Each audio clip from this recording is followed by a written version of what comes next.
The following is a community affairs presentation from the Ulster County Health Department.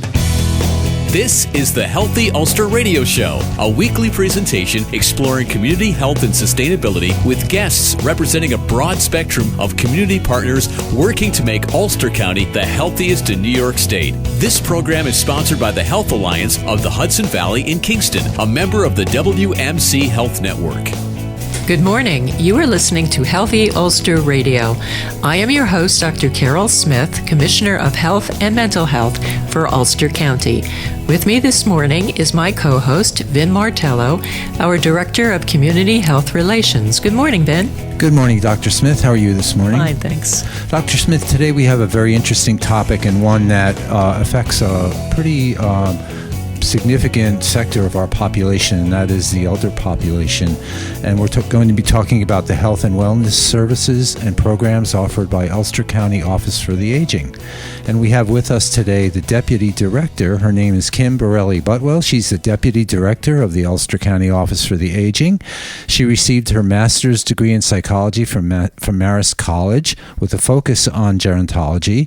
And she worked for Dutchess County Office for the Aging.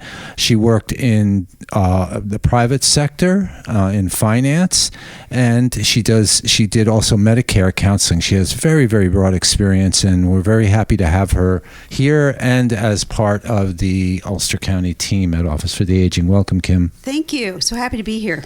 Yeah. So, Kim, before we get into the specifics about the programs and services that Office for the Aging offers, tell us a little bit about the demographic of the elder population in Ulster County. What does that look like? Well, as you know, Vin, Ulster County is the size of the state of Rhode Island, and there's a huge variety of seniors that you're going to find here. We have a very dense population down in the southern part of the state, a lot of people that work for IBM. We have people out very rural. So there's a huge variety in the demographic. So they're calling it the tsunami, the gray tsunami coming through, that a lot of people are aging. The baby boomers are coming up to that age, and a lot of people are getting ready to need more care, need more services. But I'm going to tell you, there are many different I'm going to say types of senior citizens. There are some that are very active, very engaged. We have a huge volunteer program that's based on senior citizens helping other seniors, or helping actually throughout the community. They do programs throughout Ulster County. Very intelligent, very physically active. And there are other seniors that we serve, the very low Medicare population, that need a lot more assistance. They may need some home care. They may need Meals on Wheels. They may need a life alert. Those are other services that we provide at the Office for Aging. So a lot of times people don't come to the Office for Aging until they actually really need a lot of help. We're doing a lot of outreach, and you probably have noticed Kelly McMullen and Mike Hine have really brought a lot of programming out into the community to make sure that people know about these programs. So things like our Medicare 101s, we're trying to capture those people that are approaching Medicare age, approaching 65, so that they have an idea. What is Medicare? What do I need to do? How do I prepare for that? Taking the proper steps and hearing it from an unbiased source. So that's one of the main things that you need to know when you come to the Office for Aging. We're not selling anything. We really just want to make sure that seniors have the services and the support they need to really age with dignity. And I feel really lucky. I work for Mike Hine, for Kelly, and we're really committed to making sure seniors in Ulster County are able to really age with dignity. And it's been a huge effort to bring the office up and out into the community. And we keep doing it. We're doing a lot of really fun, exciting, interesting projects. We do that health insurance counseling, bringing that Medicare counseling. We're partnering with different libraries across the county. So we're all the way down in Marlborough, we're up in Saugerties. We're helping all those seniors in their communities, because a lot of people aren't going to come to Kingston to get the services they need, or they can't. They don't have the transportation. So we're able to get these services out to them. We're doing a lot of visits to senior clubs. There are 48 senior clubs in Ulster County, across the county. And that's kind of a funny thing Kelly always says when she goes to visit these senior clubs. It's sort of like school. Like, some of them are very strict and they follow these rules. Others are very laid back and they're talking about their trip to the to visit the to go gambling or whatever. It's really cute. And then there's others, that are, just all about, advocacy and senior action.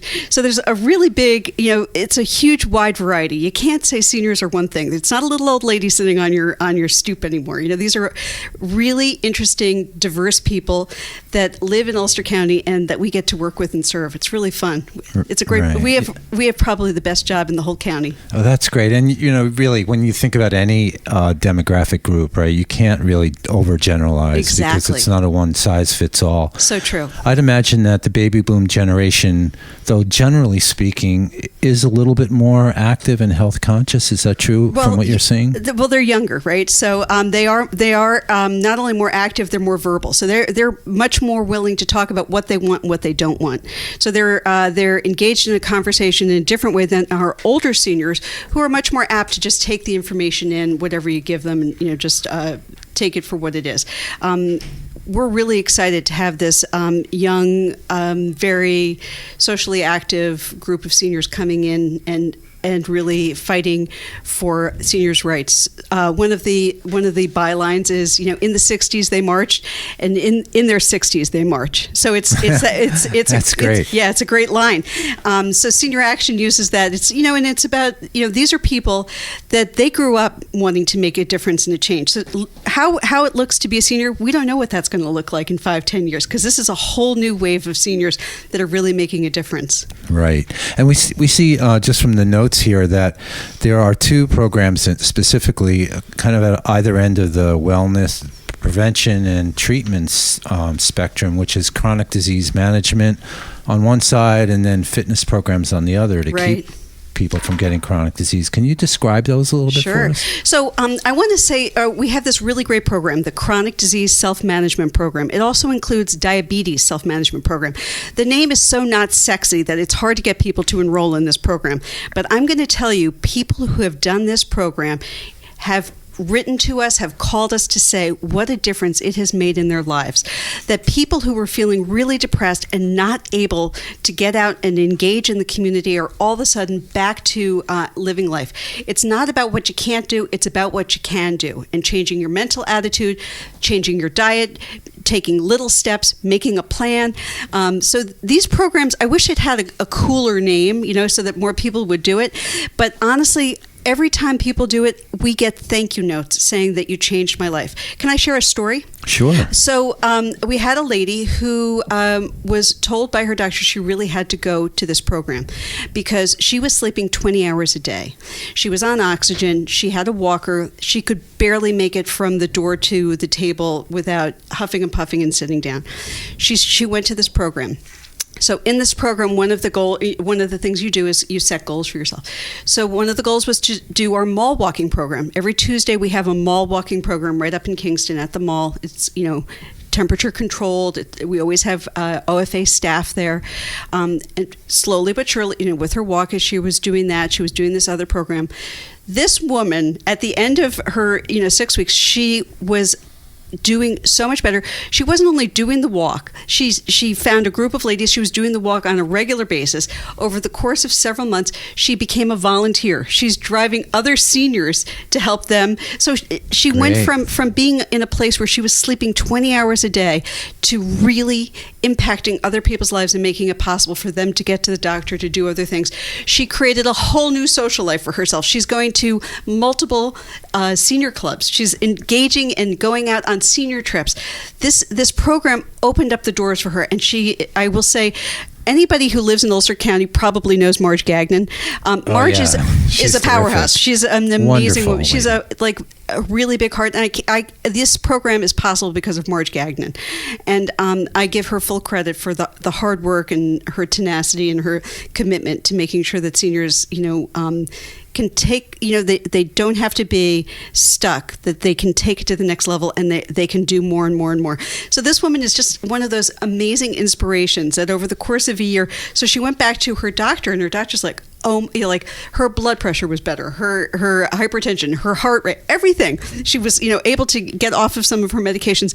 And it all happened out of, just this little step. She took the step of signing up for this class, Chronic Disease Self-Management. And it doesn't sound like fun, or it is so interesting. And you're sitting at the table with other people who are really committed to trying to make their life a better place and dealing with their chronic disease. So chronic disease, it can be heart disease, it can be lung diseases, it can be diabetes. And a lot of people will say like, oh, I don't have any chronic diseases. They may have back pain. They may have, chronic where they can't sleep.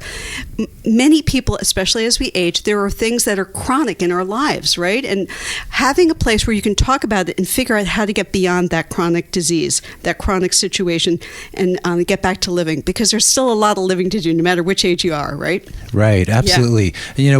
One of the things that we talk about endlessly in our public health education messaging is that, if you just take very small incremental steps, you can improve your health and well-being. That don't think that, because you can't be a fitness guru, or you can't, run, 10 miles a day, that there's no hope for you, because just by minor changes like substituting water for sugar-sweetened beverages, taking a walk for 30 minutes a day if you can, those small steps can add up to very, very big changes. And so we invite people, even people with walkers, people with canes, please come to our mall walk. It's on Tuesdays.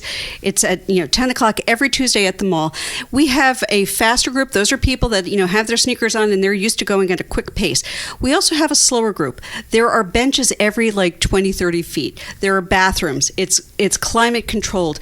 But more important than even the physical step in front of step is that you're with other people and you're getting out, you're meeting some people who are going to say, hey, we do this on Thursday too. Why don't you join us on Thursday? Or, hey, would you like to go have coffee with us afterwards? So I always fantasize about there's going to be a love connection, because I really want seniors to have that socialization, because it's such an important part of staying healthy. That social connectivity, as we know, Dr. Smith, right, is a critical factor in personal well-being and community well-being. Yeah. That is really, really important. And it's what makes you want to go back. I know for me, it's if I have to go to the gym by myself, I might not go.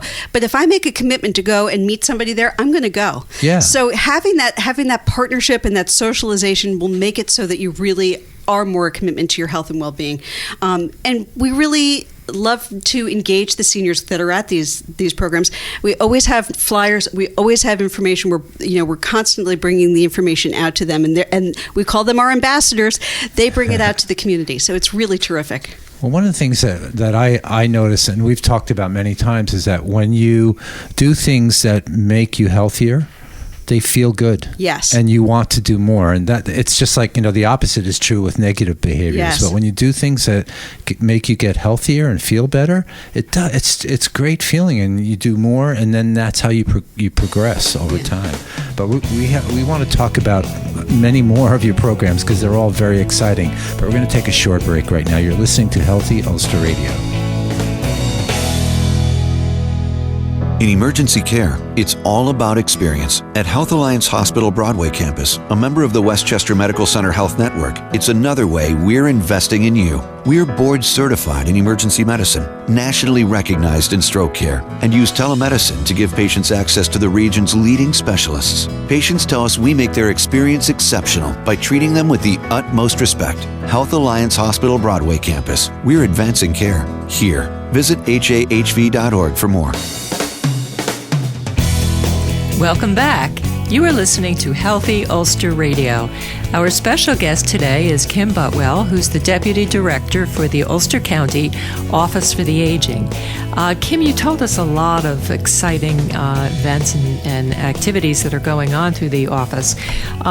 We know that not too long ago, the Ulster County Executive made a conscious decision to improve the Senior Meals on Wheels program in Ulster County. Can you tell us a little bit more about how that particular program is working these days? Yeah, I'd love to. So the meals program is twofold.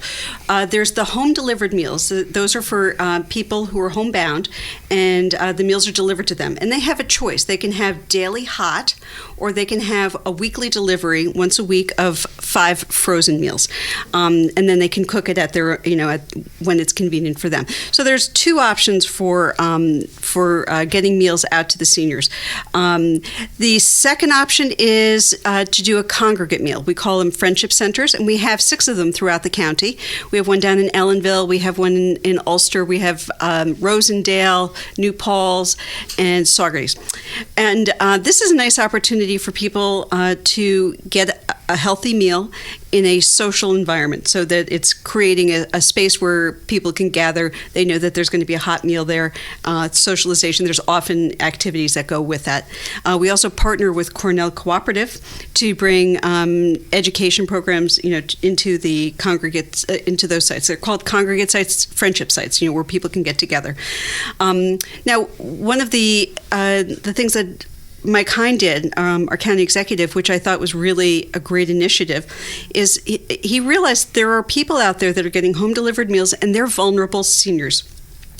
These people are often not able, they're not seeing anybody, they're not, there's nobody coming to them except for this person who is delivering their meal. And a lot of times that delivery person will notice a decline, or somebody will have just gotten back from the hospital or a nursing home, and they're disoriented. And Mike Hine said, you know what, not in Ulster County. We want to make sure that our seniors are really taken care of.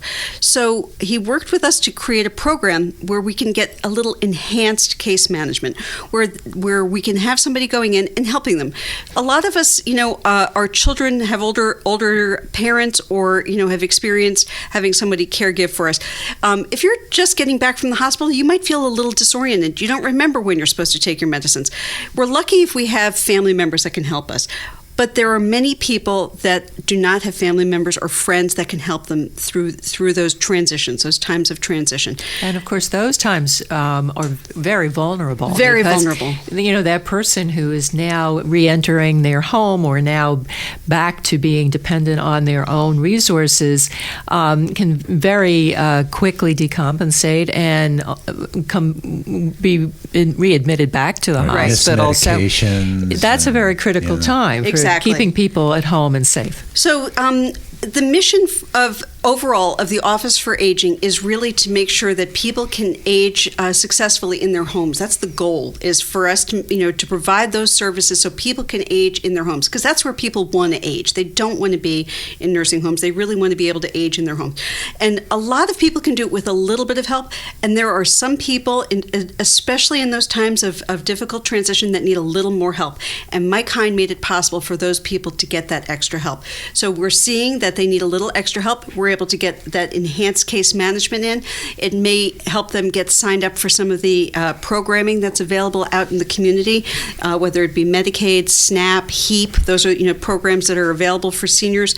And having those eyes and ears and somebody that can call, and it might be on a daily basis on the front end of that enhanced case management. It's not long-term case management. It's really intended to be sort of short-term to help them get over that hump and get back to where they're comfortably able to sustain basically on their own.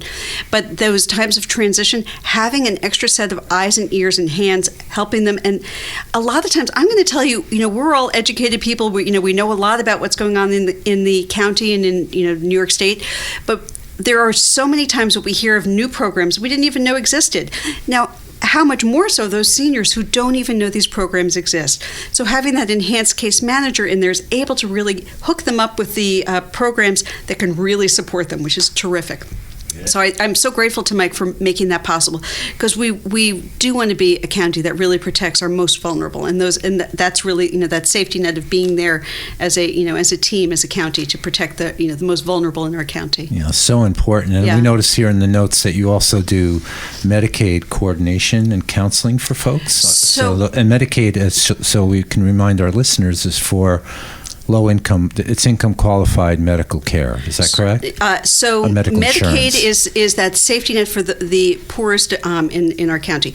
Office for Aging tends to be just above that level is the poor Medicare. So their income levels are just slightly too high to be able to receive Medicaid.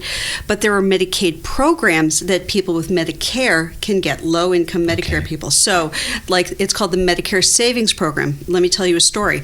I have a lady who had was taking a medication. It's $400 a month. She's low income, and she got Epic. Epic is a New York State program to help with your program.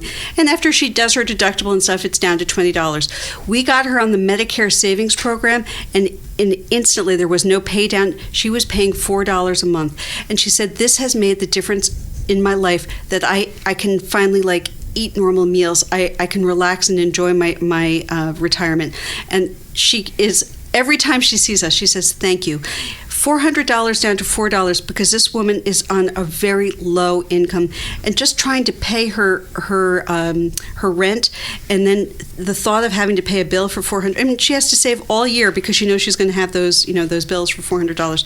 So these programs really help people. People don't know about them. We want to get these people enrolled in these programs and get that support. That Medicare. It's basically, it wraps around your Medicare and helps you. It's a Medicaid program, but it's working with the low income Medicare recipients. Right, and that's sometimes $400 may not seem a lot to two income families, the younger adults that are still working, but sometimes that can be the different, a huge difference. She's on a fixed income. She makes about I'm going to say $1,100. So $400 is a big chunk of 40% of her income. It's a huge chunk of her her income.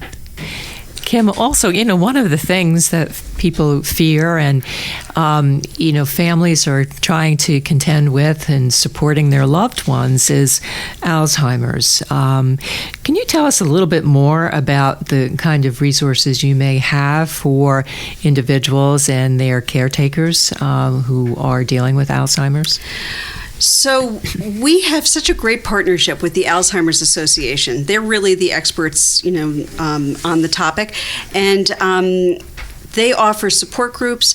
They offer one-on-one consultations right in our office. So they come in a couple of days a month. We set up those appointments so that families can get a better understanding of what to expect, that people that are early stage Alzheimer's can get a better understanding of what's going to happen next, because the more information we have, the more we're going to be able to deal with that and prepare. And it's scary, you're right. So the other thing I wanted to share with you about Alzheimer's in our partnership with Alzheimer's is we're doing a caregivers program. It's a pilot program. It's new. It's called a virtual dementia tour. And what it is an opportunity for caregivers to get an understanding of what it's like to have Alzheimer's. So you put on the virtual dementia goggles, and you have tasks that you do for 10 or 15 minutes, and the goggles will create the sense of what dementia feels like. It's so fascinating, and what it does is it highlights for those caregivers, because it can be overwhelming for anybody who is a caregiver to understand where their loved one is coming from, and this gives them a very clear idea. And having that education, that foundation, they are able to approach their caregiving with more compassion, more thoughtfully, and just in general, it's that sense of making sure that caregivers are really understand where their loved ones are coming from. So it's a kind of a cool new partnership that just started up. We're finding a location for that. So if there are caregivers of people with Alzheimer's or chronic disease out there that would like to participate in that, please call us at the office. And our number is 340-3456.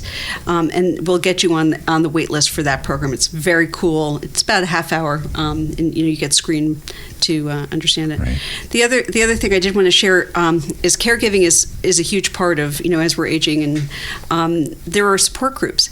And one of the things that Kelly McMullen, our director at Office for Aging, really wanted to create was the support groups for caregivers. and a simultaneous support group for care receivers, because it's not always easy to be a person receiving care. And it would be really nice to be able to talk to other people who are receiving care and feel angry and resentful and all the other feelings that might be going along with being a person who receives care. So both groups, they happen simultaneous so that people can come to the group. They're caregivers. They, a lot of times they're cut off because they can't get there because they have to care for their loved one. But they're able to come in. They get the support they need. We partner with the Jewish Family Services to do that. They have social workers providing the two groups. They're separate so that they have a safe place to talk and get the support and information they need. But supporting caregivers through the process is really part of staying healthy too, because it's not just physical. Health is our mental and our spiritual well-being, and making sure that those people are well taken care of in all aspects. Wow, there's so many great programs. I mean, I wasn't even aware of some of these, and we'd love to ask you about some of the volunteer services, but we're beginning to run out of time. So maybe if you can just give us a few quick examples. So I'm going to say, invite me back, because that program, I could talk for 3 hours on it. So the volunteer program is an opportunity for seniors to give back to their community. And there are a range of 35 different volunteer opportunities out there for all different types of people, from stuffing envelopes to helping people with their Medicare insurance. And they're all critically important. And we have a really fun party for everybody that's part of our volunteer program. So it's worth it to be a volunteer just to come to the party. And Kelly always says, people who volunteer stay healthier and live longer than anybody. So it's right, exactly back. Right. Yeah, good to know. So Kim, yes. Before we leave the program, give us all of your contact information so people can get more information about these great programs and how they can get involved. So I would say our main number at the Office for Aging, 845-340-3456. We have an amazing receptionist. She'll get you right to where you need to be and connect you with the person that you need to be speaking to. So that includes transportation, that includes legal services, that includes, we have a lot more services than just, talking about our physical health. 845-340-3456. We would love to hear from seniors. That's great. Well, thank you. Thank you so much for all the great work you do. And that's about it. That's all the time we have for today. Tune in next week for more great information that you can use to keep yourself, your family, and your community healthy and strong with Healthy Ulster Radio. Bye-bye. You've been listening to the Healthy Ulster Radio Show, a community affairs presentation from the Ulster County Health Department, sponsored by Health Alliance of the Hudson Valley in Kingston, a member of the WMC Health Network. Thanks for listening, and be sure to join us for another edition of the Healthy Ulster Radio Show next week.